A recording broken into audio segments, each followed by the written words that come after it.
Hi, hey, here's this. You probably can't see.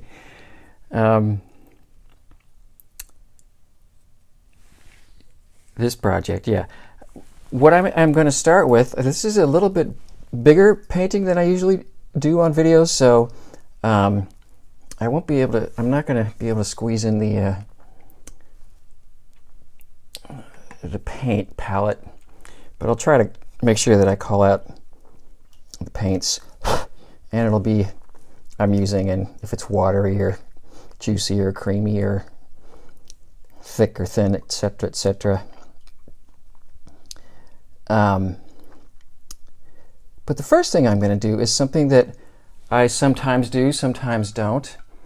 I don't think I mentioned this in class, but what I'm going to do is wet down kind of everything except my main star, and that is the avocado. And I'm using a hake brush just to spread some water pretty quickly. And what I'm going to do is squeeze in a little bit of very, very watery color that's going to kind of mix a little bit all over the place. It's really going to be just a sort of float into the background, an underlayer, sometimes referred to as, but I'll show you in a sec here. And it's very, it's kind of very not too critical. Well, it's extremely not too critical to agonize about the exact colors, because I'm just going to squeeze in some fun color here and there that I have an idea are going to be, well, I know are going to be related to the item that's in front of the item of the background that it will be, these colors will be over. That's probably really confusing. It will likely make sense when you see me do it.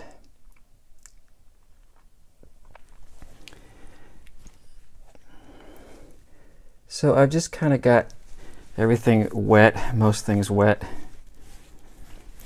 yeah, except for my avocado. And I'm gonna start by, I have some Quin burnt orange that I'm gonna just make some really watery Quin burnt orange, and I'm gonna squeeze a little bit of that into my bread here, and I'm gonna kind of move that around, so some of it might go over where the table is gonna be, some of it might go over where the background's gonna be, some of it I can tell I didn't even get the paper wet all the way.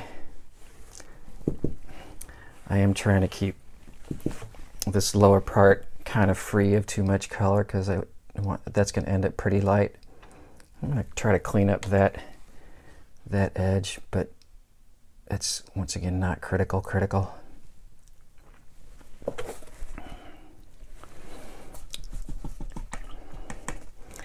Over here, I think I'll squeeze in some really watery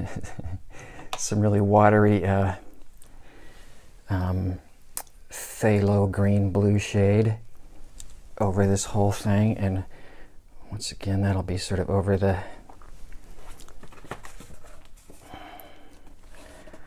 bottle, and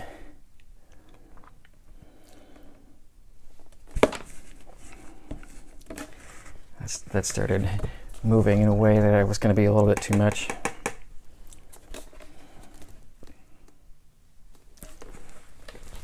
And I think actually over here I'm just going to put in, I might put in some violet up here. Yeah, because I'm going to be mixing greens and violets for the wine bottle. So I'll just kind of do something like that. This is one of those times when it's kind of helpful that watercolor dries back a lot lighter than it is Looks kind of cool like that, but too bad it won't dry that way.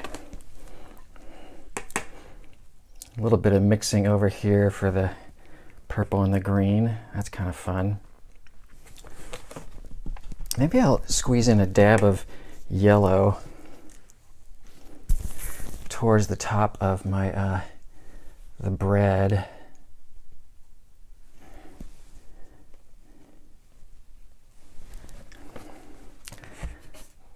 Just to add some potential glowy fun. I'm not quite sure what's in my brush just right now, but so these are all going to sort of mingle, and they'll fade into the painting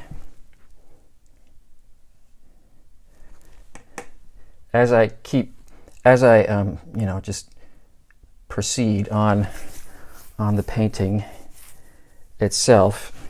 But it has an effect of kind of helping to unify colors all across the painting, and it also helps to sort of just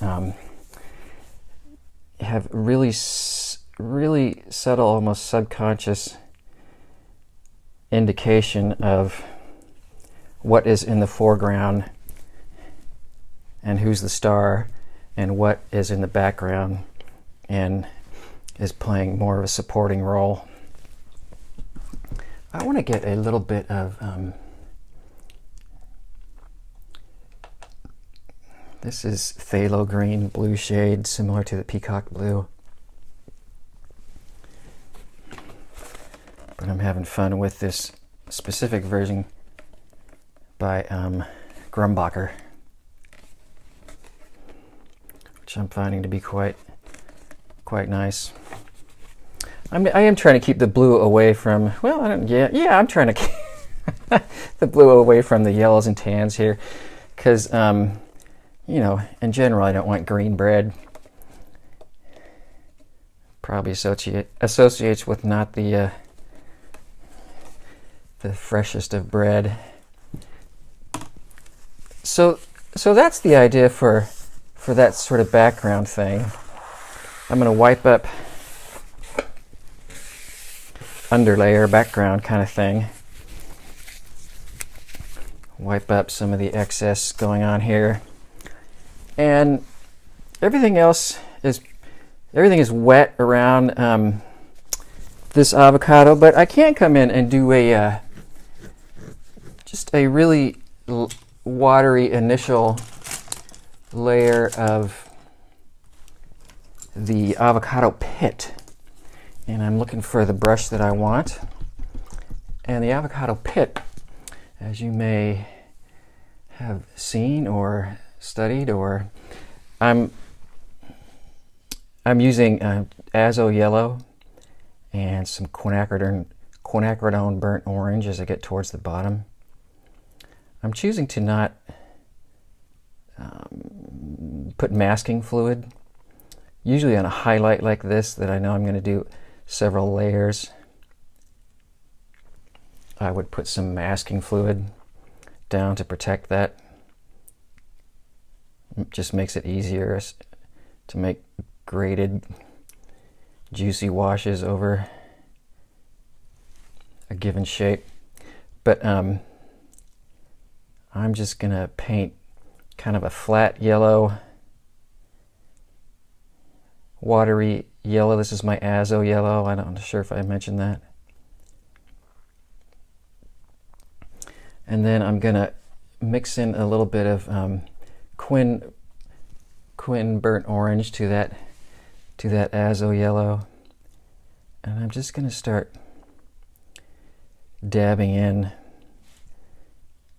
to just begin indicating the how the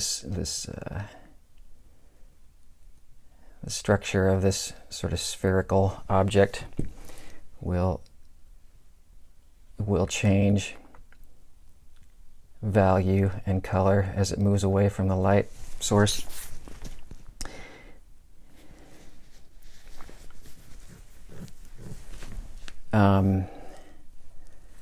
Well, heck, I know I'm going to be getting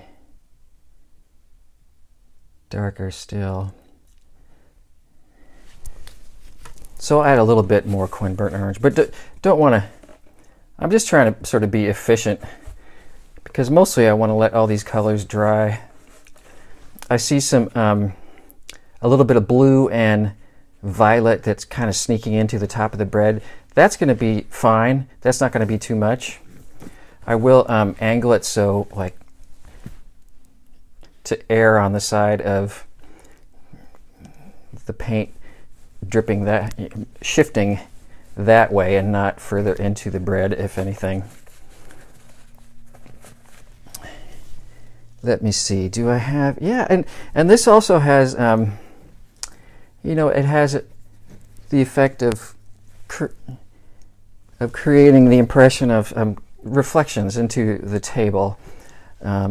Little reflected light that's bouncing off the objects the light is hitting on, the bottle here, the bread here, and then bouncing down to this white-ish table.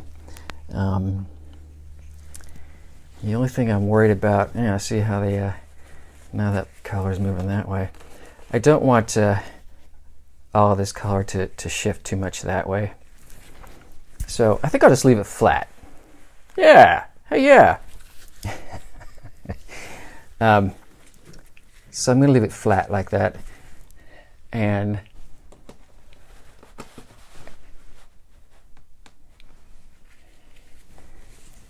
hopefully most of that was in camera, in frame. And I'm going to let it dry.